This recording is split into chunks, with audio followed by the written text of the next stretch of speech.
Bismillahirrahmanirrahim. Assalamualaikum warahmatullahi wabarakatuh. Assalamualaikum warahmatullahi wabarakatuh.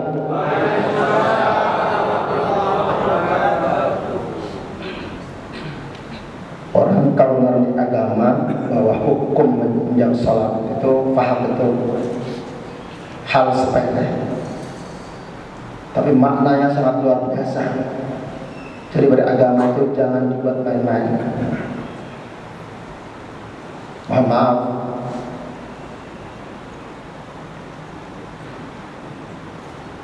Alhamdulillahilladzi hadana li hada wa ma kunna linahtadiya laula an hadana Allah. Asyhadu an la ilaha illallah wahdahu la syarika lah wa asyhadu anna Muhammadan abduhu wa rasuluh. Allahumma salli wa sallim wa barik ala Muhammadin wa ala alihi wa ashabihi ajma'in. Amma ba'd. A'udzu billahi minasy syaithanir rajim. Bismillahirrahmanirrahim. Ya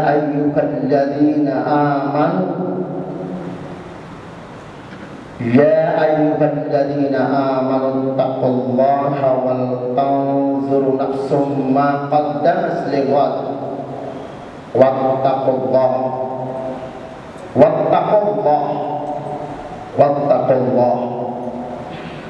innallaha khabirum bima ta'malun. Sadaqallahul ladzim wa sadaqa rasulunal karim. Ma'asir muslimin rahimakumullah, sidang salat subuh yang dimuliakan Allah Subhanahu wa taala. Pertama dan paling utama, marilah kita selalu panjatkan puji dan syukur kita kepada Allah Subhanahu wa taala atas segala limpahan rahmat dan hidayahnya serta karunia-Nya. Alhamdulillah, pagi subuh yang berbahagia ini masih ada orang-orang yang dipanggil tadi. Ya ayyuhalladzina amanu ittaqullah.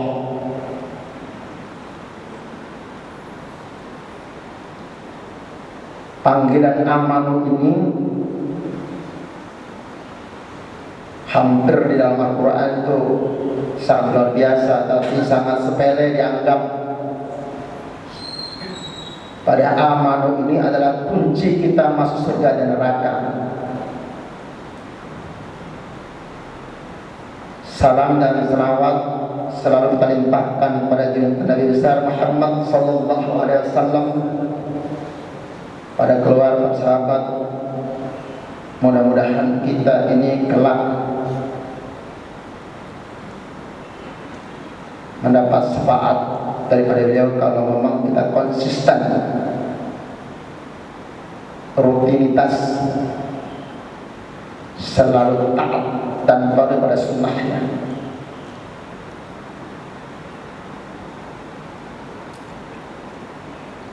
Ini mau berapa menit di panitia? 20 menit. Kalau 20 menit saya singkatin aja. Surat Al-Hasr itu surat 59 ayat ke-18.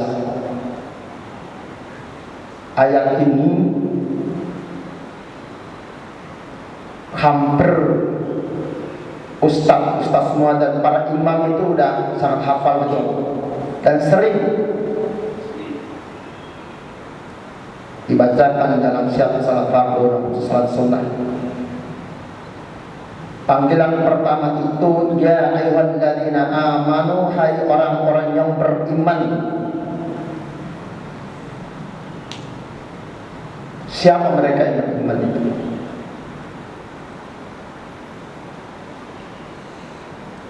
Kira-kira siapa? Di dalam surat Al-Anfal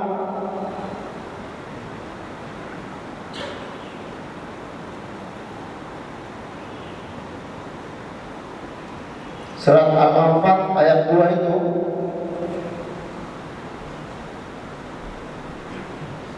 dijelaskan itu siapa orang beriman itu adalah orang-orang yang apabila disebut nama Allah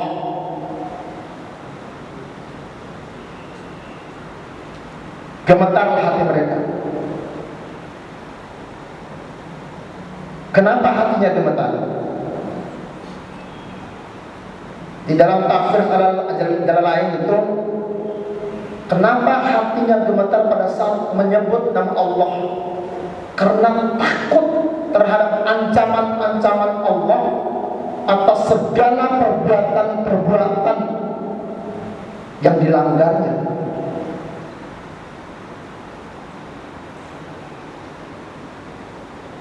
Sekarang siapa manusia yang tidak bersalah?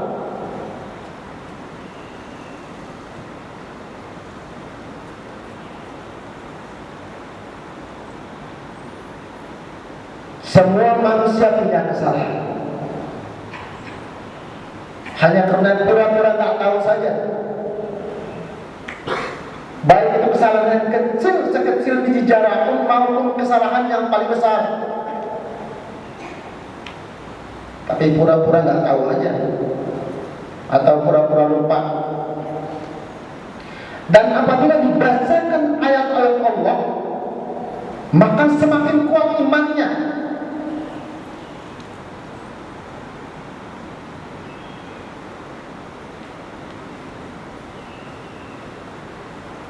Mana ayat Allah itu? Al-Quranul Karim.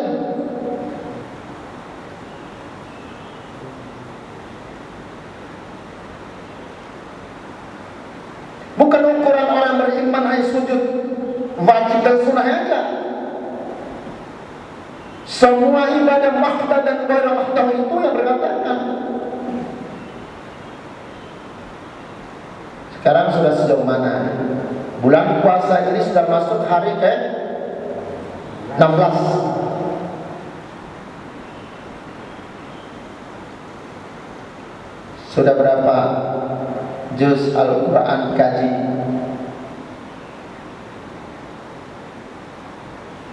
Kemarin saya diskusi kecil Pak Dasar Tuhur, rata-rata kita ini bagaimana menghantam Al-Qurannya.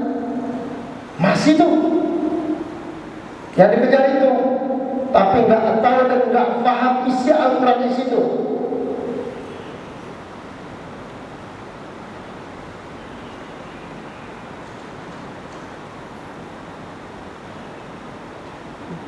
Sudah nggak bisa baca, nggak mau belajar. Padahal tahu satu huruf berapa kalau balas itu. Al-Quran itu adalah kitab suci, baca aja harus kita ambil wudu. Begitu sucinya Al-Quran itu.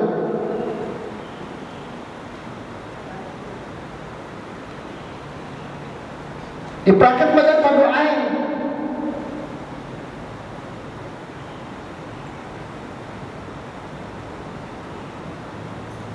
Sudah sejauh mana Al-Quran selama 16 hari?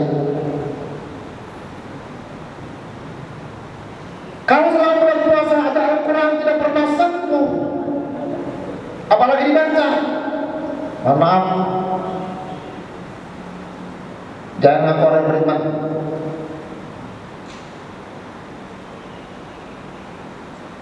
Tahu gak dasarnya bagaimana Allah membalas orang-orang yang mengabaikan Al-Quran itu? Kehidupan dunia sempitkan segala aspek. Kelak di hari akhirat itu, contoh itu, Allah butakan seluruh hati dan jiwa raganya. Bayangkan aja. Jadi jangan buat main-main. Kalau mengaku diri orang yang beriman, orang yang bertakwa, bacakan di Al-Quran. Kalau nggak bisa, panggil rumahnya. Mau kita kelak di hari akhir, Allah butakan seluruh jiwa dan raga, mati hatinya, matikan semua.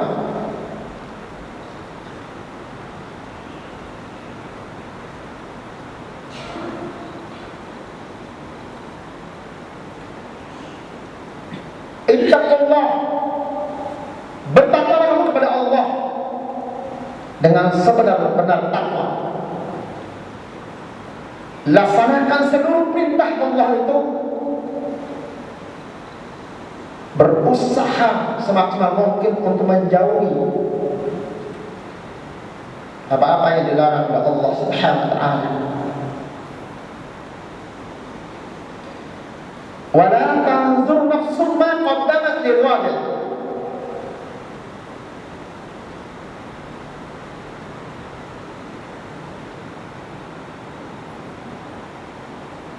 Hendaklah di antara kita, di antara hamba-hamba Allah itu, untuk memperhatikan, menghitung atau menghisap kira apa-apa saja sih yang sudah dilakukan untuk hari esok sebagai bekal.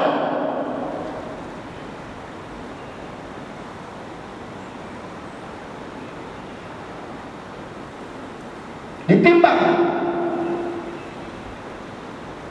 kalau bisa setiap jam, kalau nggak bisa setiap hari.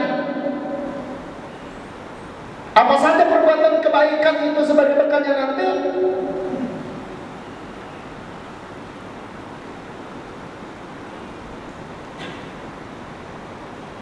dan berapa berat yang tidak baik.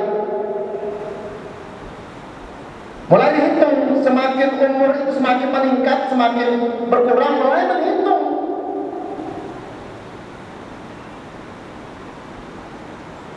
Ini kita puasa sama kedua orang tua nggak pernah ngomong, apa ceritanya? Beragama. Kita puasa sama saudara nggak pernah bicara. Berpuasa sama tetangga kiri kanan tidak pernah mau berbicara. Manusia itu terlalu sombong. Adam saja diciptakan dari tanah dari paling jelek. Ingat, sadar diri kita, mawas diri. Siapa saya sebenarnya? Jangan kalau punya jabatan, harta, anak yang berhasil itu menjadi angkuh dan sombong. Kita ingat, kalau itu menjadi kebaikan bagi kita, alhamdulillah. Tapi ingat, kalau menjadi malapetaka, maka akan bisa menjerumuskan kita dalam api neraka jahanam. Jangan terlalu bangga. Bapak ibu setiap hari sujud kepada Allah, anak dibiarkan begitu. Bapak ibu baca Al-Quran 2 kali 3 kali hantam, anak boro-boro sentuh Al-Quran. Hampir banyak di antara kita yang demikian.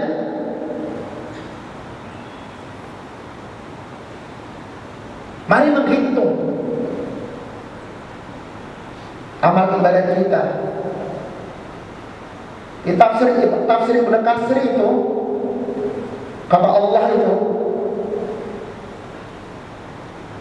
perbanyak ibadah sholat dan perbanyak amal ibadah lainnya, infak sedekahnya sebagai bekal. Dibuka lagi nanti surat wala tanzur nafsum ma qaddamat lighad. Hari bulan puasa ini adalah kesempatan emas bagi kita. Makanya dipanggil bulan puasa, ya ayyuhalladzina amanu kutiba alaikumus syiyam, orang yang beriman. Jadi segini nih. Ada juga yang kabur cepat itu karena dunia pada hari Minggu.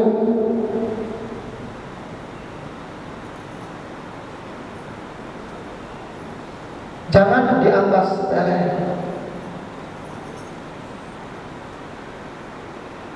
Di dalam surat Al-Mu'minun ayat 2, alladzina hum fi shalatihim khashirun, yaitu orang-orang yang khusyuk dalam sholatnya. Siapa sih mereka?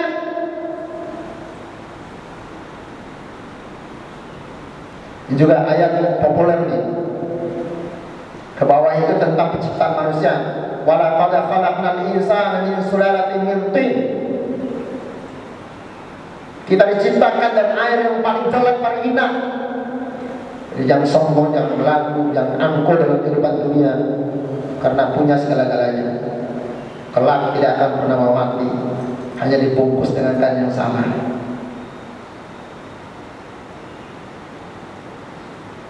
Khusyuk dalam tafsir Ibnu Katsir itu, dalam sholatnya, bacaannya, sholatnya dengan tumaknina, diucapkan, difahami dan diresapi di dalam hati.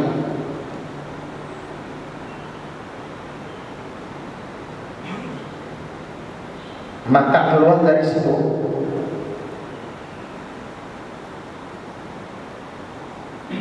kehidupan sosial yang sangat luar biasa.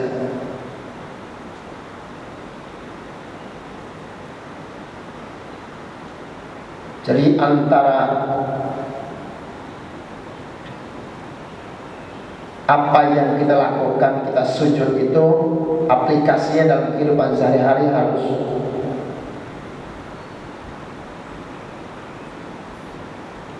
Kalau kita nih barang mau beramal, tunggu kaya dulu.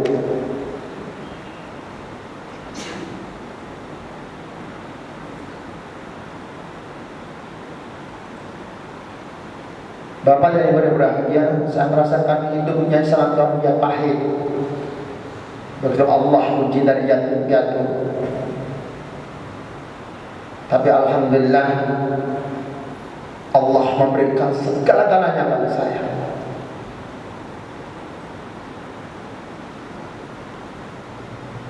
Saya juga bukan orang paling sempurna, tapi insya Allah mari Bapak dan Ibu perbaiki pada suatu.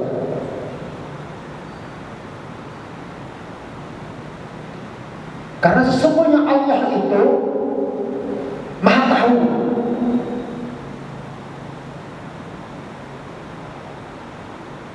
Sekecil apapun perbuatan kita, sebesar apapun perbuatan,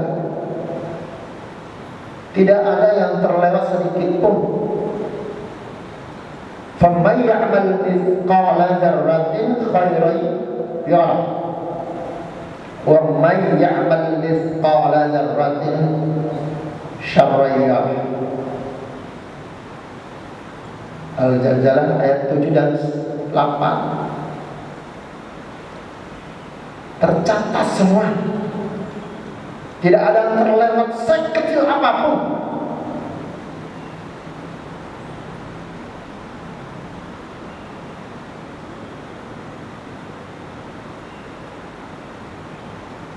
Oleh karena itu, Bapak dan Ibu, yang pertama, perbaiki ibadah salat kita. Perbaiki ibadah salat kita.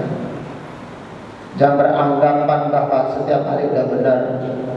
Banyak ngaji, banyak membaca, banyak menanyakan, banyak guru, banyak mendengarkan. Yang kedua, ini bulan baik, bulan yang penuh berkah dan rahmat. Kalau nggak ada 100.000, ya 10.000. Kalau nggak ada 10.000, ya 1.000. Kalau nggak ada 1.000, 100 rupiah. Kalau nggak bisa setiap hari, ya seminggu sekali. Sisipkan. Yang penting hatinya ikhlas. Infak sedekah itu dahsyatnya luar biasa. Dikupas dalam surat Al-Baqarah.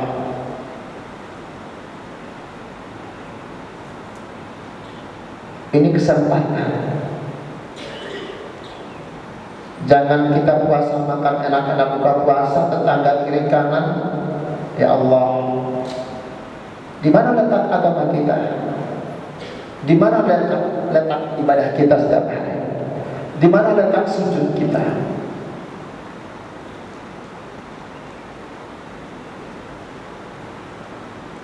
Mari sekali lagi kita saling mengingatkan satu sama lain, perbaiki ibadah, perbanyak amal ibadah lain, infak, sedekah, supaya kelak kita menjadi orang-orang pilihan Allah.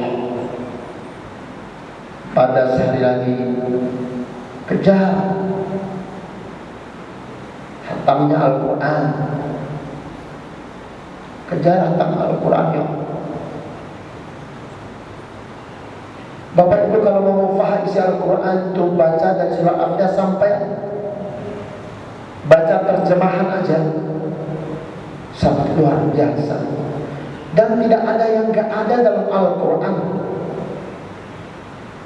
Baca Al-Quran, baca Al-Quran, ajarkan ke anak-anak kita. Kalau kita panggil guru ngajinya. Kalau nggak bisa bayar guru ngajinya, datang dari musola-musola banyak yang mengajarkan gratis. Banyak.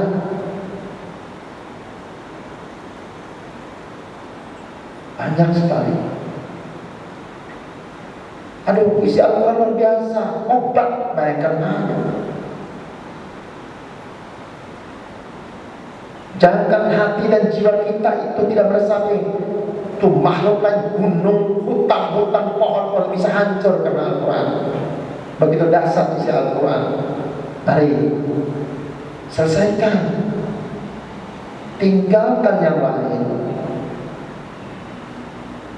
Usahakan Al-Quran, saya harapkan.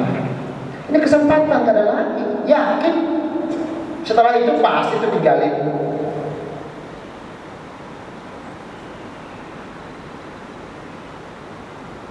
Rumah yang dibacakan dengan Al-Quran itu ya Allah, maka saya Allah itu tidak pernah henti-hentinya masuk dalam. Karena Bapak dan Ibu sekali lagi mohon maaf karena waktunya sangat singkat. Mudah-mudahan ada manfaatnya bagi kita semua.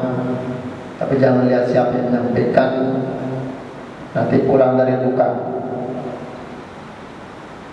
Surat Taha ayat 18, Surat An-Nisa ayat 124,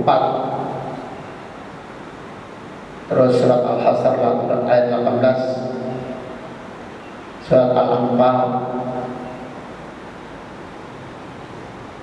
ayat 2, dan baca Surat Al-Mu'minun ayat 1 sampai ayat belasan di bawah. Kaji di situ tuh, bagaimana manusia itu diciptakan, setelah itu dihidupkan, diciptakan, dibungkus, dijangkit tulang belulang, setelah itu dihidupkan, dimatikan, dihidup, dibangkitkan, dan dimatikan lagi, dan dihidupkan lagi. Supaya kita ada merasa yang hidup, ada rasa matinya, ada rasa takutnya. Itulah yang perlu sampaikan. Mohon maaf apabila ada kekurangan dan lain sebagainya. Billahi taufiq. Assalamualaikum warahmatullahi wabarakatuh. Waalaikumsalam.